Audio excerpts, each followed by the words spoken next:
Bueno, buenas tardes. Estamos acá dando inicio a la clase 12, que se titula, como está en el programa, La casa como laboratorio, finanzas, vivienda y trabajo esencial. Ese es un título de un trabajo que hicimos con Lucy Caballero, acá la otra docente hoy presente, que publicamos hace algún tiempo y que condensa una investigación que hicimos durante la pandemia, pero que al mismo tiempo se enhebra con una investigación anterior,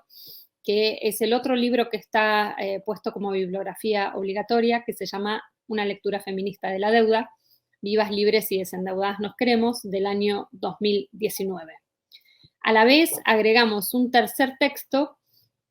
que es parte también de un libro que coeditamos junto a Silvia Federici, se llama ¿Quién le debe a quién? Ensayos transnacionales de desobediencia financiera, donde bueno, recogemos distintas experiencias en distintos países de América Latina, sobre todo, de experiencias de esto que llamamos desobediencia financiera, que no tiene una única forma, sino que más bien lo interesante de esa compilación es la ampliación de una imaginación y una práctica de qué significa desobedecer a las finanzas. Con esto lo que quería señalar es que presentamos en esta clase un tríptico de materiales, que son los que venimos trabajando, una lectura feminista a la deuda, quién le debe a quién y la casa como laboratorio, que tienen hilos en común que se van secuenciando en el tiempo, es decir, que van abriendo problemas, y que este último, con el que titulamos la clase, es el más reciente, porque también parte de la hipótesis de que la pandemia no es algo que empezó y se terminó, sino que más bien ha sido un gran laboratorio de dinámicas políticas, sociales, económicas, subjetivas, que aún están presentes, que aún están reorganizando, como decimos, de manera sensible, política, vital, las formas del trabajo, las formas de conseguir ingresos, pero también las formas de habitar lo que llamamos espacios de trabajo. Entonces, esta presentación que queremos hacer hoy va a tener estos ejes de vivienda, finanzas y trabajo esencial, que son los nombres en los cuales durante la pandemia varios problemas que nosotras ya veníamos trabajando aparecen así nominados. Los queremos contar cómo los hemos investigado, en qué sentido tiene que ver con una lectura feminista de la deuda y con una manera de pensar la desobediencia. A la vez tienen 3 textos de bibliografía optativa que son, bueno, de un colectivo en Estados Unidos, Debt Collective, el colectivo de la deuda, muy importante también como referencia para nosotras, que ha hecho desde el 2011 con la experiencia de Occupy Wall Street, todo un trabajo sobre el endeudamiento en Estados Unidos, especialmente el endeudamiento por cuestiones de salud, por cuestiones educativas, ¿no? Hoy están discutiendo la derogación, digamos, de la deuda estudiantil con el gobierno actual. Hay otro texto de George Cafensis, también muy importante para nosotras como referencia, se llama Los límites del capital, deuda, moneda y lucha de clases. Ahí también hacemos nosotras un pequeño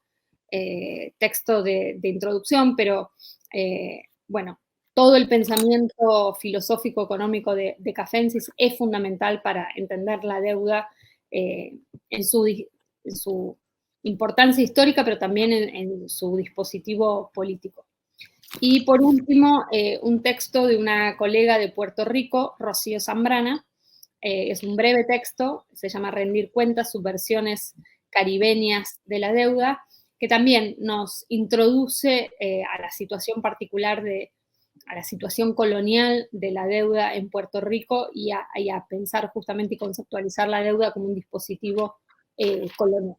Esto para hacer un mapa de la bibliografía que tenemos para la clase de hoy. Y bueno, le paso la palabra a Lucy para que se presente y por ahí, Lucy, lo que podríamos hacer es como una conversación de cómo fue esta investigación de la casa como laboratorio, un poco algunas referencias también de con quiénes estamos dialogando, en particular con Silvia Federici, en varias de las hipótesis que desplegamos en este libro, y después retrotraernos también y conversar cómo se conecta con nuestra investigación anterior, ¿no? Bueno, gracias Vero, gracias por la invitación. Soy Lucy Caballero, soy doctora en Ciencias Sociales por la Universidad de Buenos Aires y también investigo cuestiones de deuda y género y bueno, también integrante del colectivo Ni Una Menos. Sí, yo diría que lo que van a encontrar en la casa como laboratorio es una intersección de distintas, podríamos decir, tradiciones, ¿no? No es, por supuesto que tiene una reflexión muy importante sobre las economías populares, pero también tiene muchísimo de discusión de la sociología económica, de la sociología del crédito. Van a encontrar también un campo de estudio que es el de la financiarización de la vivienda y al mismo tiempo toda la discusión, ¿no?, de la teoría feminista. La investigación de la casa como laboratorio es, como decía Ver, una investigación en pandemia, donde parte de una hipótesis, ¿no?, de cómo podíamos poner en juego la pregunta por la reorganización de la relación entre producción y reproducción en la pandemia, al mismo tiempo también teniendo como punto de vista, como perspectiva, el ras de la vida cotidiana, el ámbito doméstico, ¿no?, que incluye, pero al mismo tiempo es redefinido por las economías populares, y eso lo van a encontrar en el texto. Ahí diría que tres claves importantes en la casa como laboratorio, y es la discusión sobre el trabajo, qué pasó en el trabajo en la pandemia, qué pasó con las dinámicas de endeudamiento doméstico,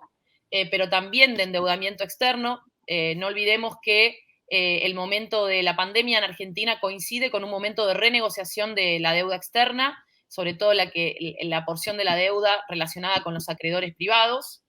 ¿Y qué sucede con las dinámicas de inclusión financiera y de crisis habitacional? Esas son un poco las aristas sobre las cuales trabajamos y trabajamos esta hipótesis de que la casa en la pandemia deviene un lugar estratégico para entender no solamente la reconfiguración entre producción y reproducción, sino una reconfiguración de las lógicas capitalistas en general. Nosotras en ese texto tratamos de discutir la idea de suspensión que se instaló como diagnóstico generalizado en la pandemia, una idea de una detención generalizada. La pregunta que le devolvemos a la idea de suspensión es qué lógicas, qué cosas se intensificaron antes que se suspendieron en pandemia. Ahí nos encontramos con la extracción de ganancia financiera, inmobiliaria, y también con la intensificación del trabajo reproductivo en la pandemia, ¿no? Esa es una primera discusión. Antes que pensar en una idea de suspensión, más bien nosotras tratamos de identificar qué es lo que se intensificó y al mismo tiempo qué es lo que se reconfiguró en la pandemia. Por otro lado, me parece también importante la metodología, ¿no?, de análisis, que es un poco la que también van a encontrar en una lectura feminista de la deuda, que es trabajar desde la vida cotidiana, lo que pasa al interior de los hogares o de, por supuesto, como ya habrán visto en clases anteriores, de esos territorios domésticos que implican las economías populares en nuestra región. La primera, no sé si, creo que un eje central es la idea del trabajo esencial, que por ahí, Vero, te paso la palabra para que puedas profundizar en ese eje, que me parece muy importante para la reflexión sobre trabajo y economía popular. Sí. Bueno, se acordarán que la denominación trabajo esencial fue una denominación adoptada en pandemia para justamente dar cuenta de los trabajos que tenían condiciones excepcionales y por lo tanto no se suspendían, justamente porque la condición de la emergencia que estábamos atravesando los volvía ineludibles, imprescindibles, esenciales. A nosotras eso nos llevó a reflexionar cómo esos trabajos esenciales coincidían, y esto fue también muy discutido en su momento y nosotras profundizamos sobre ese aspecto, coincidían efectivamente con lo que llamamos la reproducción social. Es decir, la pandemia lo que hace, y esa es una de las cuestiones que trabajamos en el libro, es una suerte de zoom, ¿no? De lente de aumento sobre las dinámicas que venimos analizando como dinámicas de reproducción social y el tipo de trama territorial, de recursos, logística, de afectos también, que supone la reproducción social. Entonces, la denominación trabajo esencial, por un lado, era una manera de reconocer efectivamente muchos trabajos que coincidían con ser, bueno, los peor pagados, en el caso de ser trabajos dedicados, por ejemplo, a la salud, a la educación, al mantenimiento de la higiene barrial, pero también a los trabajos históricamente no reconocidos como trabajos y no remunerados, ¿no? Estamos hablando de, bueno, el cuidado en los hogares, pero también en los barrios, maneras de inventar protocolos de higiene y de resguardo también en ese momento tan particular, sostener comedores populares en el medio de la emergencia. Entonces, el trabajo esencial, por un lado, lo que hace es poner el eje y subrayar, digamos, la dimensión reproductiva que tienen estos trabajos, es decir, cómo están conectados directamente con las tramas de la reproducción social, y a la vez decimos, hay una torsión que es problemática porque se acordarán esa escena de los aplausos que se hacían durante pandemia, ¿no? Decimos, bueno, fue más rápidamente posible reconocerlos en términos simbólicos que abrir y profundizar el debate de por qué debían ser remunerados, ¿no? Entonces, uno de los acápites en nuestra investigación es cómo se produce justamente esa disyunción entre reconocimiento y remuneración, que es un tema, digamos, clásico, podríamos decir, de los debates de economía feminista que nos interesan, porque tienen que ver con cosas que también hemos estado discutiendo en otras clases de este seminario, que es qué significa que una porción enorme del trabajo reproductivo, por no decir la mayoría del trabajo reproductivo, se hace de manera gratuita o cuando ingresa a hacer un trabajo remunerado siempre lo hace en las peores condiciones a nivel de la escala salarial, ¿no? Entonces, esa tensión sobre el reconocimiento y la remuneración que implicó el trabajo esencial, para nosotras era un punto clave de la pandemia, porque por un lado señalamos, había un lenguaje disponible de las luchas feministas que venían empujando estos debates en los últimos años a nivel popular, masivo, que hicieron posible también que cuando se hable del lenguaje del trabajo esencial, se tuviese a disposición un lenguaje que venía de las luchas feministas, como la cuestión de la reproducción social, de las tramas comunitarias, del trabajo barrial. Es algo que ya venía poniendo en valor el movimiento feminista, los distintos discursos que se han de alguna manera hecho mucho más públicos en los últimos años, pero de nuevo había una suerte de límite, ¿no? A la hora de pasar del reconocimiento a la remuneración. Entonces, ahí hacemos ese señalamiento de qué condensa ese trabajo esencial, pero sobre todo lo vinculamos a cómo han aumentado durante la pandemia, y eso hoy podemos decir que sigue siendo así, las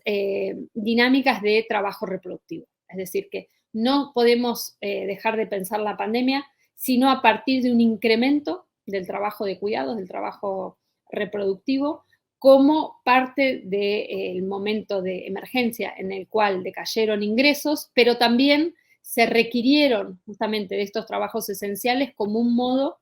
de, bueno, asegurar la reproducción colectiva, ¿no? Entonces, esto empieza a ser parte de un engranaje, que es el que investigamos en este libro, de que es cómo es posible que, sobre todo las mujeres y también la población LGBTQ+, es la más involucrada durante la pandemia en tareas de reproducción en sus propios hogares y a nivel colectivo, a nivel territorial, va a salir de la pandemia con el mayor nivel de endeudamiento personal y de sus hogares, y a la vez cuando se deba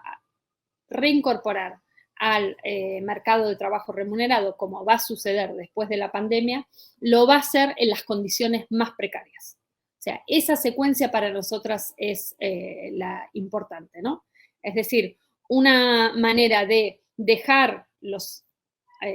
ser suspendida en la posibilidad de recibir ingresos durante la pandemia, incrementar el trabajo reproductivo, aumentar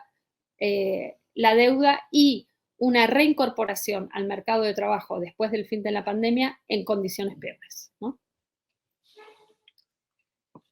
Sí, el segundo eje que nos interesa trabajar a partir de ese libro,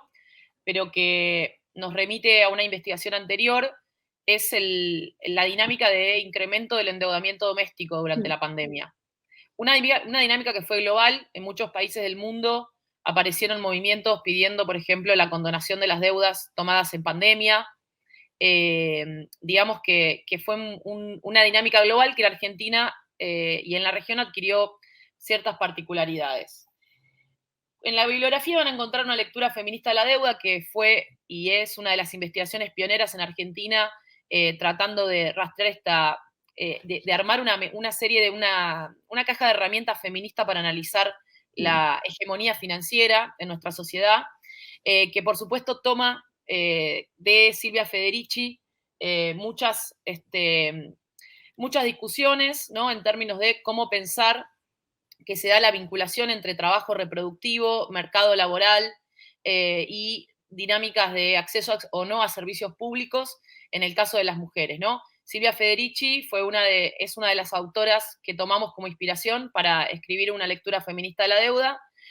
un libro que pone el eje diría que uno de los ejes más importantes es la vinculación entre deuda y reproducción social. Eso es una de las cosas que más nos interesó trabajar. Es una investigación que empezamos en el año 2018, que en Argentina coincide con el momento de vuelta del Fondo Monetario Internacional y la aplicación y el comienzo de la aplicación de un conjunto de medidas de ajuste económico que hicieron que los salarios y los subsidios sociales empezaran a alcanzar cada vez menos, que se deprecien, que se devalúen, que aumente la inflación y que el Estado, sobre todo, se retire de la inversión en áreas estratégicas como la salud, la educación, lo cual comenzó a producir una dinámica inédita en términos de la extensión de la población que está involucrada y además en términos de lo que implicó como cambio cualitativo el destino de la deuda. En Argentina, sobre todo desde el año 2018, nos encontramos en un fenómeno donde hay una parte muy importante de la población que está tomando deuda para vivir, es decir, no utilizando la deuda para un consumo puntual o para festejar un cumpleaños o para irse de viaje, sino para completar los ingresos, para comprar medicamentos, para comprar alimentos. Y cuando vamos a hacer un zoom en esa población endeudada, nos encontramos que son sobre todo las mujeres de sectores populares y sobre todo quienes están haciendo, digamos, tienen a su cargo la reproducción de la vida de los territorios, ¿no? Hay una íntima relación entre esas mujeres que están haciendo una carga de trabajo reproductivo, no remunerado, que además de hacerse en el hogar, en el caso de la economía popular, se hace en espacios comunitarios, son a quienes están más endeudadas. Por lo tanto, son quienes están en este momento, por eso también la necesidad de hacer una lectura feminista de la deuda que postulamos en el libro, ¿no? En esa vinculación entre deuda y reproducción social, entonces, la importancia de poner el eje en cómo podemos ver que las dinámicas de endeudamiento afectan mucho más a los hogares donde hay mayor cantidad de trabajo reproductivo no remunerado, ¿no? Eso va, por ejemplo, a dar como resultado en la pandemia la aparición pública y la visibilización pública de la idea de los hogares monomarentales, ¿no? Hogares donde se concentran las cifras más altas de pobreza, de precarización y de endeudamiento. En el momento que hicimos una lectura feminista de la deuda todavía no estaba visibilizado así, ¿no? Pero ya empezamos a ver digamos, esa combinación entre altas cargas de trabajo reproductivo, combinado en muchos casos con trabajo informal y mayores niveles de endeudamiento. Lo que vemos también es que los productos financieros están dedicados especialmente ofertados directamente a las mujeres para que puedan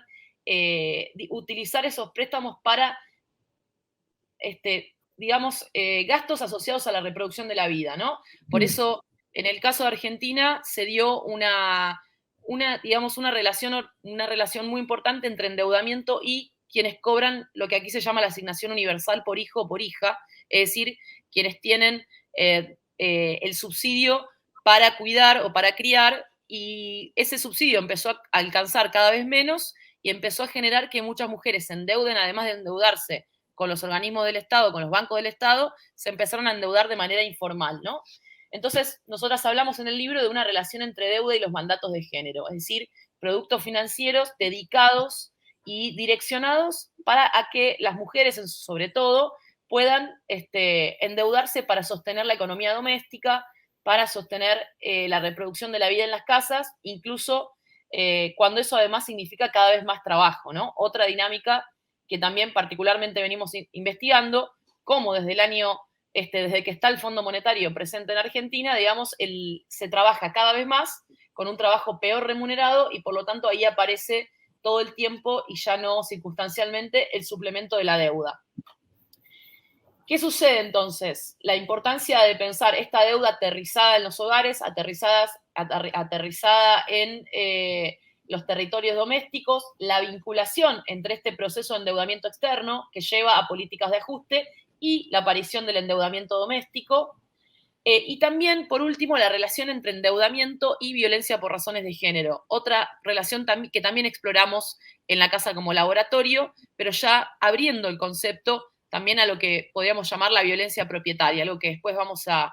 desarrollar. Pero me interesa pensar también que fue una investigación pionera en hacer esa relación, ¿no? En cómo cuando hicimos la investigación de una lectura feminista de la deuda, muchas compañeras nos hablaban de que estaban atadas en su cotidianidad al pago de la deuda y que eso muchas veces les impedía, por ejemplo, abandonar un hogar donde hay violencia, o que incluso la violencia la recibían a partir del atraso del pago de la deuda con algunos prestamistas informales en el barrio o con algunas financieras incluso, ¿no? Entonces, varias apariciones de la violencia ligada al endeudamiento. Entonces, desde una lectura feminista de la deuda, digamos, esta metodología feminista de investigación es la que después aplicamos también en pandemia. ¿Qué pasa en los hogares? ¿Qué pasa en el territorio de la reproducción? Ahí nos encontramos con algunas mutaciones en estas lógicas de endeudamiento que se dieron en pandemia. En primer lugar, la aparición de nuevas fuentes de endeudamiento. No solamente aparecieron los medicamentos, los alimentos, sino que aparece una nueva forma de endeudamiento que es la vivienda, es el alquiler, ¿no? El alquiler se transforma en fuente de endeudamiento. Aún si quienes se endeudan, lo último que dejan de pagar es el alquiler, ¿no? Hay mucha gente que responde que se está endeudando a partir del aumento del precio del alquiler. Por lo tanto, ahí una dinámica muy importante. Cuando vamos a ver quiénes son quienes están más endeudadas para pagar ese alquiler, obviamente volvemos a encontrar esta hipótesis que es en los hogares donde hay más trabajo reproductivo no remunerado. En la investigación de la casa como laboratorio la hacemos en dos lugares distintos. Por un lado, en la Villa 31, donde estas dinámicas de endeudamiento por alquiler son más informales y además se conjugan con un proceso de urbanización y de desalojos e incluso de avance de la especulación inmobiliaria por parte del gobierno de la ciudad, que hace que además se combinen con formas mucho más violentas que en el mercado formal, ¿no? En el mercado formal hacemos la investigación incorporando la pregunta por el endeudamiento en la primera encuesta de inquilinos e inquilinas de Argentina que hizo la agrupación Inquilinos y Agrupados. Entonces, eso nos da un pantallazo de cómo se estaban dando las dinámicas de endeudamiento por alquiler, tanto en el mercado formal como en el mercado informal, aún si hay muchísimos espacios donde esas lógicas se combinan, ¿no? Entonces, una nueva fuente de endeudamiento que es el endeudamiento por alquiler y la aparición de en la visibilidad pública de los llamados hogares monomarentales. Es decir, ahí se empieza a discutir cómo esos hogares donde las mujeres no conviven con sus cónyuges y que tienen muchísimas altas tasas de trabajo no registrado o hay mujeres que hacen además, que en pandemia, por ejemplo, no pudieron trabajar en la economía popular porque estaba restringida la movilidad, o mujeres que trabajan en el mercado incluso con salario registrado, pero en la pandemia tuvieron que renegociar ese salario a la baja, ¿no? Por el contexto generalizado que hubo de avance de, digamos, de quita de, digamos, de derechos, ¿no? Que te ofrecían o una suspensión o el despido. Bueno, eso generó que sean esos hogares donde más se concentre este sobreendeudamiento que se dio en la pandemia. La otra dinámica que nosotras detectamos es una nueva ola de inclusión financiera asociada al pago de los subsidios de emergencia que se dieron en la pandemia, como el ingreso universal que se dio en Argentina, pero también en otros países, lo cual generó digamos, nosotras hablamos también de la pandemia como laboratorio financiero, ¿no? Porque todas estas dinámicas hay que pensarlas al mismo tiempo. Por un lado, nuevas formas de endeudamiento y al mismo tiempo nuevas dinámicas de inclusión financiera que no reconocen que la población ya tiene una relación con el sistema financiero entendido, ¿no? Como una relación con las finanzas que es el endeudamiento, ¿no? Muchas veces se construye la idea de que hay una inclusión financiera sobre una población que no tiene ninguna relación con lo financiero, pero que sin embargo cuando lo miramos desde una óptica feminista, vemos que ya hay un paisaje social de muchísimas personas endeudadas y que esa ola de inclusión financiera en la pandemia, por lo menos hay que pensarla de manera más compleja. Es decir, lo que nosotras pusimos como pregunta en un texto que no está incluido en la casa como laboratorio, pero está esa reflexión citada, es que la manera de complejizar la idea de inclusión financiera era preguntarse a qué circuitos se incluye financieramente, a quiénes se incluye y de qué manera se hace esa inclusión. Por ejemplo, el ingreso de emergencia que se percibió durante la pandemia, luego se discontinuó, ¿no? Haciendo que un montón de gente haya entrado en circuitos financieros sin tener asegurado el ingreso, por lo cual eso se transformó o eventualmente se podría haber transformado en nuevas fuentes de endeudamiento, ¿no? Y la última dinámica que encontramos en la pandemia, que era una dinámica que ya venía sucediendo, es la aparición de las empresas de finanzas digitales como la primera forma de endeudamiento de los sectores populares, ¿no? Eso se ha consolidado en la pandemia. En la pandemia pueden encontrar, quizás les podemos mandar al finalizar la clase al mail. Bueno, hay muchas notas que empiezan a dar que las empresas de finanzas digitales, de plataformas digitales, empiezan a ser la primer fuente de endeudamiento, ¿no? Y obviamente que esto está relacionado en cómo en la pandemia se produjo una especie de virtualización del dinero y se empezaron a utilizar esas plataformas para hacer transacciones, para hacer como medios de pago, pero también como forma de endeudamiento. Entonces, ahí hay también un punto, digamos, un zoom privilegiado para hacer en la pandemia, pensarla también como un laboratorio financiero que se dio en paralelo a esta reorganización del trabajo que comentaba Vero, ¿no? Produciendo una imagen casi paradójica, que es que los hogares donde más creció el nivel del trabajo, las horas de trabajo, fueron los hogares que más se endeudaron. Es decir, se trabajó más y al mismo tiempo se tomó más deuda. La otra cuestión tiene que ver con el incremento de la especulación inmobiliaria en la pandemia, a pesar de haber habido un decreto que prohibía los desalojos, que no fue controlado ni fue cumplido, y esto ha sucedido en varios países del mundo, muchísimos propietarios, e incluso inmobiliarias y sobre todo los propietarios de la vivienda, han aprovechado la pandemia para subir los precios, y eso ha generado dinámicas de crisis habitacional en todo el mundo, totalmente relacionadas con este proceso de financiarización de la vivienda que también van a encontrar remitido en el libro, ¿no? Entonces, un poco tratar de pensar, el desafío es un poco pensar estas dinámicas todas al mismo tiempo, sucediendo al mismo tiempo, y no solo sucediendo al mismo tiempo, sino como paisajes permanentes con los cuales nos enfrentamos hasta el día de hoy, como movimientos sociales, políticos, como investigadores y como hacedoras o hacedores de políticas públicas. Sí, me parece que de todas estas dinámicas que señala Lucy, hay una imagen que nosotras trabajamos en el libro que es retomando una imagen también conceptual de feministas italianas de los años 70, que es la de la casa fábrica, la del hogar fábrica, ¿no? Como dos palabras con un guión en el medio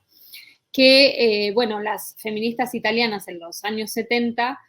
lanzaron ese concepto para discutir con quienes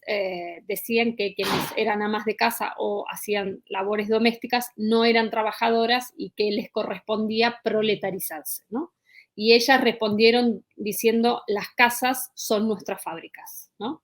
Y trataron de señalar cuáles eran todas las tareas, digamos, que se realizan en las casas que producen valor y que además están explotadas y no contabilizadas en el salario del trabajador fabril en su momento, ¿no? Es decir, ellas decían, bueno, en ese salario solamente se están midiendo las 8 horas de la jornada laboral de ese trabajador de fábrica, pero queda totalmente invisibilizado a la vez que explotado el trabajo reproductivo que hace posible que ese trabajador esté ahí y vuelva al otro día y al otro día y al otro día. Entonces, esa manera de, digamos, mostrar el hogar como una espacialidad productiva es lo que ha permitido también decir, bueno, en las tareas, en el trabajo de reproducción hay producción de valor, solamente que lo que tenemos que ver son todos los dispositivos que secuestran ese valor, que lo invisibilizan y que sin embargo es hiper explotado. Esa figura de la casa fábrica a nosotras nos interesó para volverla a traer a un presente de pandemia, donde justamente la casa se vio completamente, digamos, cruzada, intervenida por nuevas dinámicas, ¿no? Desde el teletrabajo a el trabajo de acompañamiento escolar a los hijos e hijas, a la manera en que, bueno, muchos trabajos que se hacían en oficinas, talleres, universidades, pasaron a estar al interior de la casa y como sabemos, esa es una dinámica que no se revirtió del todo. Hay unas ciertas tendencias a la, digamos, al trabajo digital y al trabajo en los hogares que ha quedado ya como una reconfiguración más o menos estable. Ahí hacemos una cita de un trabajo de una socióloga que también nos interesó, Úrsula Hooks, que ella lo que plantea es una suerte de circuito de cómo esos hogares, los que nosotras llamamos hogares fábricas, reformulando un poco esa imagen de los años 70 para pensar cómo el hogar fue intervenido por nuevas dinámicas laborales en la pandemia, ella dice, hay que también pensar ese hogar conectado a una logística de trabajo de plataforma barato y en general migrante, ¿no? Estamos también en este seminario tratando de pensar cuáles son esas dinámicas del trabajo de plataforma que se conectan con las economías populares, incluso que, bueno, en ciertas experiencias se están pensando economías de plataformas como economías populares, justamente por la gran presencia de trabajadores y trabajadoras migrantes, pero también por el modo en que se gestionan en medio de la precariedad y se conectan a otros circuitos ya existentes de economías populares. Lo que esta socióloga, Úrsula Hooks, muestra es cómo el hogar pasó a estar conectado y a tener una fuente de provisión en esa logística de plataforma barata, justamente para brindar servicios, por ejemplo, de alimentos, de comidas rápidas, que ya no hay tiempo para hacer en el hogar, justamente porque las jornadas de trabajo al interior de los hogares se han intensificado y extendido al mismo tiempo, ¿no? Vemos la doble dinámica. Se trabaja más horas y además se trabaja de modo más intenso y se superponen dinámicas productivas y reproductivas en el mismo espacio que es la casa. Entonces, bajo esta idea y en relación a todas estas dinámicas que Lucy señalaba como simultáneas, también nos parecía clave discutir cómo la casa ya no es ese espacio aislado, cerrado, solipsista, ¿no? Plegado sobre sí mismo, sino que está conectado con dinámicas de trabajo, productivo y reproductivo, con esta dinámica de trabajo por plataformas y con las dinámicas de especulación financiera a través del endeudamiento que señalaba antes Lucy. Entonces, ahí hacemos en el libro una serie de señalamientos para decir, bueno, cómo la casa hoy está completamente atravesada, intervenida, incluso podríamos decir invadida, ¿no? Por dinámicas de explotación del trabajo productivo y reproductivo, pero también de extracción en clave financiera a través de, bueno, esta multiplicación y aceleración de formas de endeudamiento, billeteras virtuales, etcétera, ¿no? Entonces, la intrusión, como decimos en el texto, de tecnología financiera al interior de los hogares ha reconfigurado un poco los circuitos financieros, impone, ¿no?, una nueva espacialidad y una nueva conectividad a esos hogares, y se combina con esto que venimos diciendo, una intensificación del trabajo no remunerado, del trabajo de reproducción, y al mismo tiempo nuevas dinámicas de producción que suceden dentro de la casa y que antes no lo hacían, ¿no? Por lo tanto, también reconfigurando lo que entendemos por casa, por espacio doméstico, a la vez que, y esta es la cuarta dimensión, la casa misma, la vivienda, se convierte en un activo financiero a través de la especulación vía alquileres, ¿no? Entonces vemos la casa como esta nueva imagen de la casa fábrica, pero ya sin las fábricas fordistas estando por fuera, digamos, de ese paisaje con el que estaban interlocutando las feministas en los años 70, ¿no? Ellas hablaban de una casa que estaba siendo productiva mientras las fábricas estaban alrededor. Cuando hablamos de la pandemia, estamos hablando de unas casas fábricas que ya no tienen ese paisaje fabril como contorno,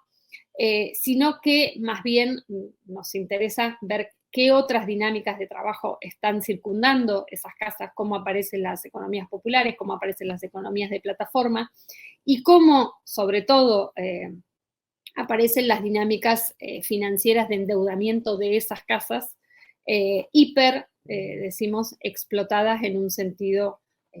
que, como dijimos una y otra vez, no ha sido algo que terminó con la pandemia, sino que ha estabilizado nuevas formas de trabajo, nuevas rutinas, nuevas jornadas en su duración y en su intensidad.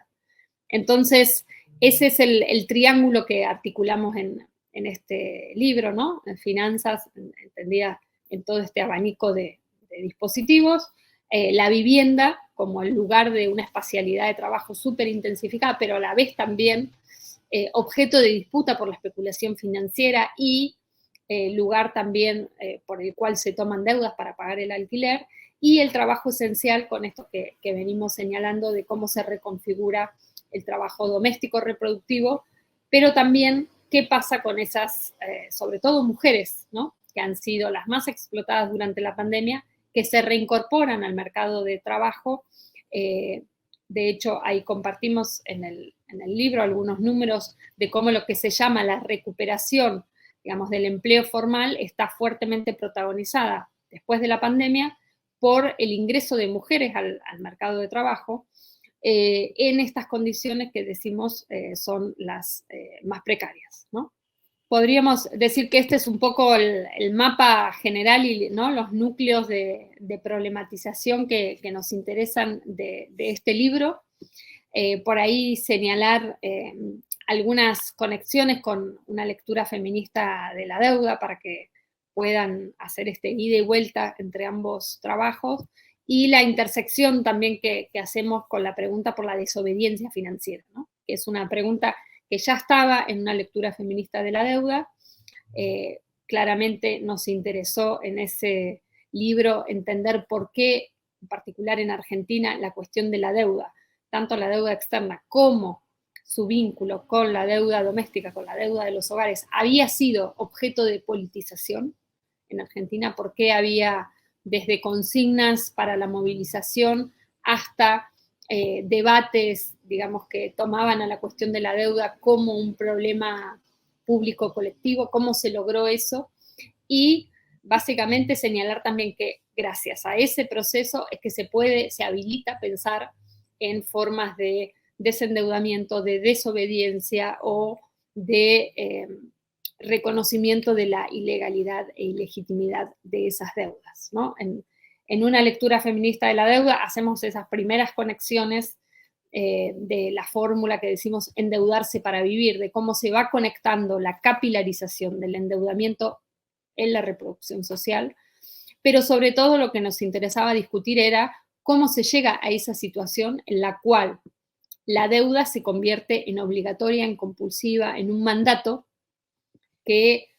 lo que está señalando es la caída abrupta de ingresos, incluso de los sectores asalariados. O sea, no solo hay endeudamiento de los sectores de la economía popular, de los sectores sin trabajo formal asalariado, sino también hay un progresivo endeudamiento de los sectores asalariados. Y eso lo que está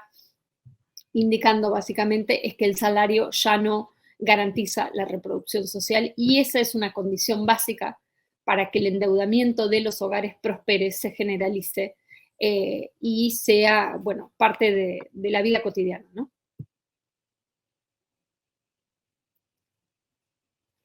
No sé, Lucy, si querés agregar algún punto ahí sobre lectura feminista de la deuda y... Sí, yo quería eso y hacer una referencia al texto que van a encontrar de Federici. Sí. Sí, de una lectura feminista de la deuda, algunas hipótesis que trabajamos van a ver que el libro tiene como dos partes, una un poco situada en estas hipótesis de vincular deuda con reproducción social, deuda con violencia, hacer una historia de, bueno, de la arquitectura financiera en Argentina. Y la segunda parte van a encontrar entrevistas que hicimos adrede a distintas compañeras, un poco con una composición que se parece a la de a la del movimiento feminista de ese momento, ¿no? Trabajamos tratando de investigar cómo actuaba o actúa la deuda en distintas realidades laborales, en distintos regímenes de posesión de la tierra, por ejemplo. Vamos a ver que en las entrevistas hay, por ejemplo, mujeres trabajadoras de la tierra que nos cuentan cómo el endeudamiento aparece a partir del paquete de agrotóxicos, cómo ese paquete de agrotóxicos al mismo tiempo es lo que a ellas no les permite decidir en la producción, pero al mismo tiempo sí asumen la deuda, o sea, no deciden sobre la producción, pero asumen las deudas. Después van a encontrar una entrevista hecha a una compañera que estuvo en situación de encierro, ¿no? Y pensando cómo actúa la deuda dentro de la cárcel eh, y cómo el trabajo adentro de la cárcel mantiene a quienes están afuera y al mismo tiempo cómo la cárcel se puede pensar como un sistema de deudas. Luego encontrarán entrevistas a mujeres cooperativistas y de la economía popular, migrantes de un barrio de Buenos Aires, donde nos cuentan, nos empiezan a contar un poco este síntoma del sobreendeudamiento que ahí recién se empezaba a ver, de este endeudamiento para vivir y al mismo tiempo de técnicas de desendeudamiento que utiliza la colectividad boliviana en Argentina. Y tenemos también entrevistas a mujeres que se organizaron en contra del endeudamiento por servicios públicos en Brasil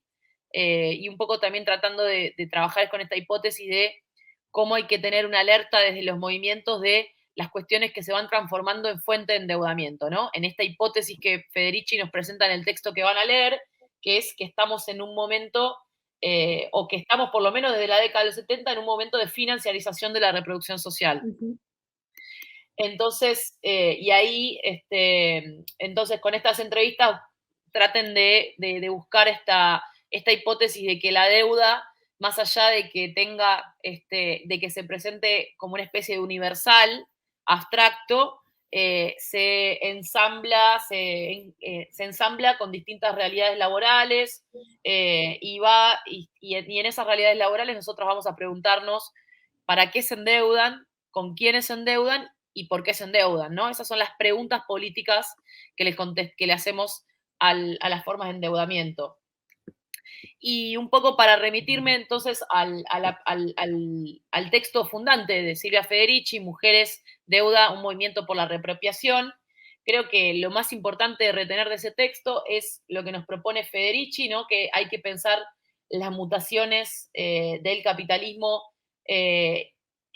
el ámbito de la reproducción social y cómo podemos pensar que esas mutaciones son también siempre nuevos regímenes de género, ¿no? Cuando se habla de la hegemonía financiera, la financiarización, el capitalismo financiarizado, estamos hablando también de un nuevo régimen de género y de raza. Entonces, Federici trata de explicar esa hipótesis trabajando en un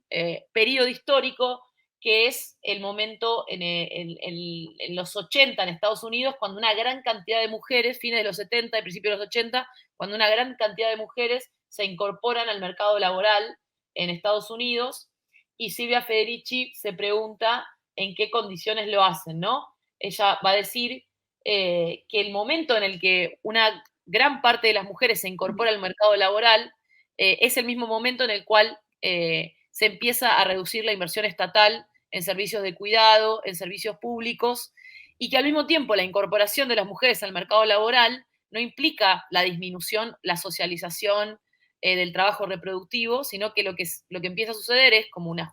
jornada en la casa, jornada en el mercado laboral, y al mismo tiempo un Estado que cada vez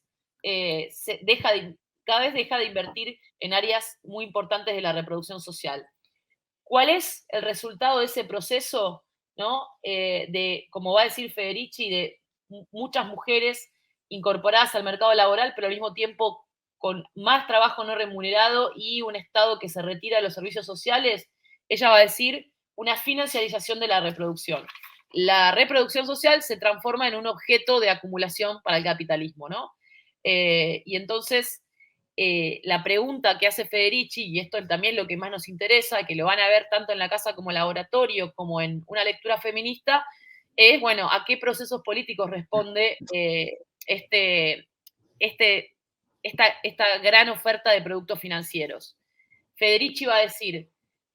esto, lo que vienen a hacer las finanzas es a convertir una demanda legítima y genuina de autonomía económica que venían planteando los movimientos feministas en la década de los 60 y los 70 en el combo de ingresar al mercado laboral, pero al mismo tiempo te empezás a endeudar con los bancos, ¿no? Ella va a decir en el texto que tienen para leer, las mujeres van a reemplazar la dependencia de los varones por la dependencia con los bancos y se va a avanzar en una mercantilización de cada aspecto de la vida.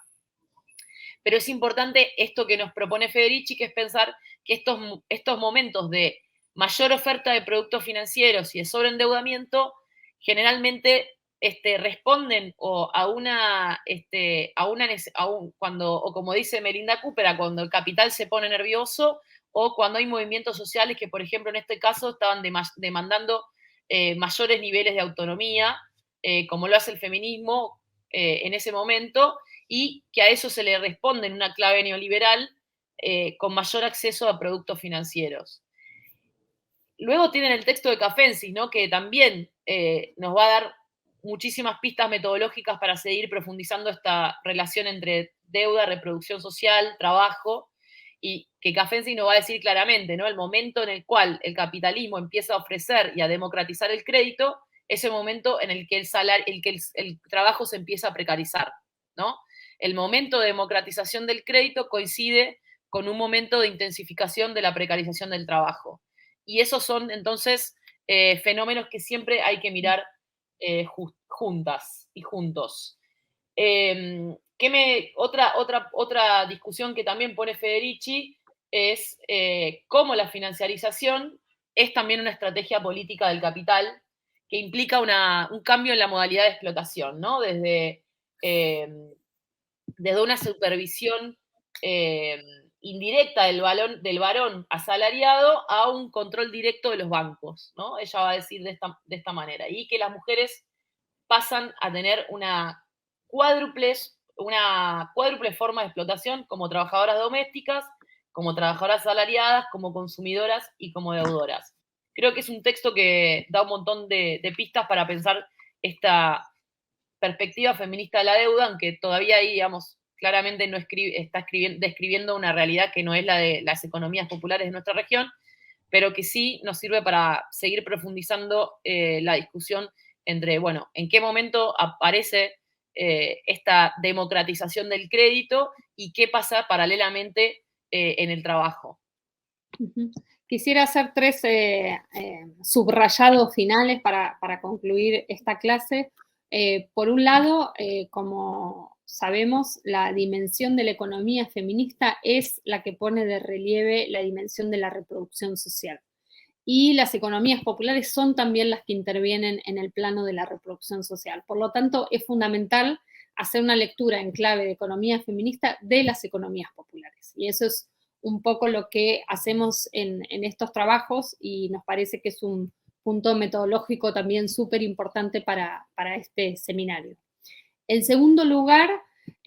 la conexión entre los dispositivos financieros a partir de la deuda con las economías populares y con las economías más precarizadas. Es decir, cómo se da esa conexión, rompiendo un poco los estereotipos que durante mucho tiempo pensaron que los sectores populares no tenían vínculo con el sector financiero, que por lo tanto son iletrados o iletradas financieras porque no saben nada de ese mundo de las finanzas, y lo que, bueno, demostramos es un poco todo lo contrario, ¿no? Por un lado, que hay una avidez enorme por esta nueva arquitectura financiera de